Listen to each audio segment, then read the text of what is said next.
So thank you for allowing me the opportunity to come up here. I very much appreciate it. I have two questions, and I'll ask them both at the same time. I think they probably relate to each other. Can you hear clearly? Yeah. Oh. In some way. And I'll ask the one that's more personally difficult first. My wonderfully brilliant, creative, talented 16-year-old daughter came to me about a year ago and declared matter-of-factly that she's a boy.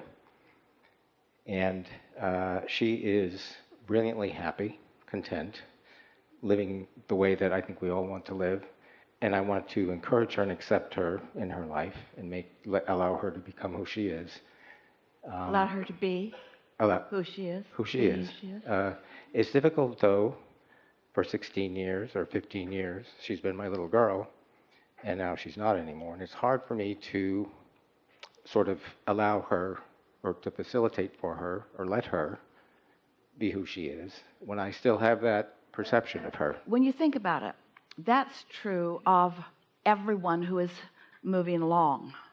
Esther has a picture on her phone of granddaughter Kate, who just turned 16. And in this picture, she's 5 and holding a great big cookie. And so proud to be holding up this great big cookie. And there's a part of Esther that wants her to go back there and be that again, because there's sweetness and wonderfulness all along the way. And so there is a sort of reluctance to let go of the delicious past unless you are pointed toward the delicious future, or unless you are devouring the delicious now. Just want to soften a little bit, because you are superimposing more trauma for yourself over this subject than is necessary, because you would be feeling some of this anyway. For sure.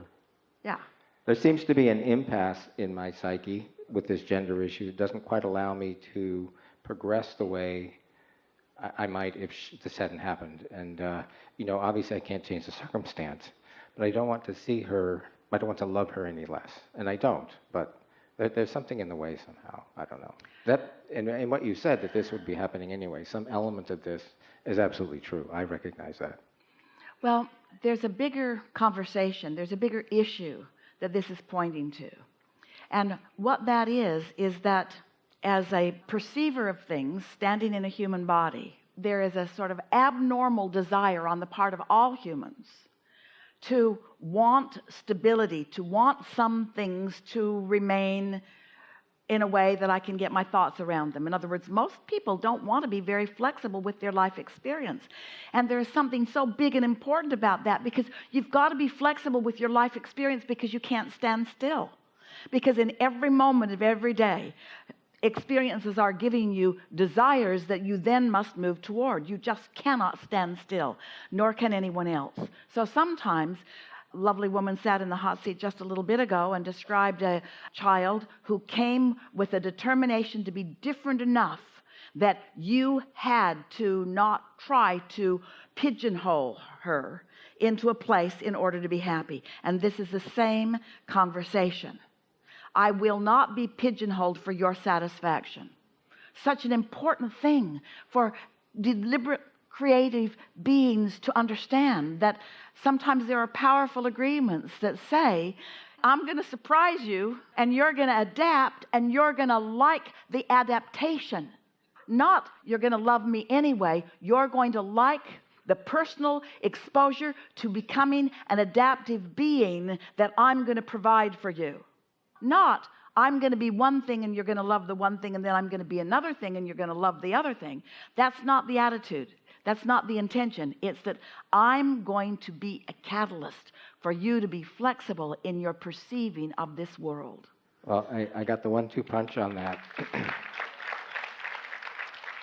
I got an avalanche of that because 6 months ago my girlfriend left me for another woman. So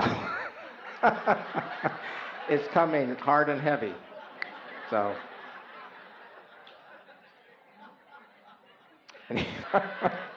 so the punchline is, things are not as they seem to be. Things are not as they appear to be. But what's a deeper punchline than that? I'm not sure. I will ask no one to be a particular way in order for me to find balance in my life. I will allow everyone in my life experience to be as they choose to be, and I will choose balance anyway. I will not get locked in to past perceptions. I will be flexible in my evolving understanding of things. This is something really big that you are asking for. I feel relief in you saying that, because I can sense that it's absolutely true. We have a question or two for you, and we're over time already for this segment, but we want to experience the value of this while we're all perched right here. So we have just a question or two for you. We want to find an easy way into this. Nothing hard about it, but just a natural, easy way into this. Do you feel, just in general, as a human enjoying exposure to life, do you feel susceptible or tied in a strong way to others? Very much so. And do you see that as beneficial or hindering? No. It does hinder, doesn't it? It can. Do you also feel some autonomy? Yes. But do you feel more autonomy, which self-sufficiency, flexibility, or do you feel more desire and need for stability and sameness and understanding? Ooh, I kind of walk the fence there. Yeah, well, most everybody feels some of each, but Yeah. Can you feel that in your early life experience there was enough instability? Yes. That you craved some stability? No question. So you wanted, needed, did your best to demand, although not in an overt way, but for the world as best as you could control it to behave in a way that soothed you. Absolutely. And now can you feel that that was wrong-headed, because that was sort of looking for stability in all the wrong places? Yes. And so isn't it nice that the people who love you most are sort of helping you loose up those rusty pipes a little bit? Yeah. Yeah. And aren't the conversations that we've been having here together, haven't they been freeing for you? Wonderful. Every Yes. one of them. Yes. Yeah. Yeah. Well, this is a good thing. Good thing for you to acknowledge you're in a really good place. Really, you are. Thank you. This is a good time for a segment of refreshment.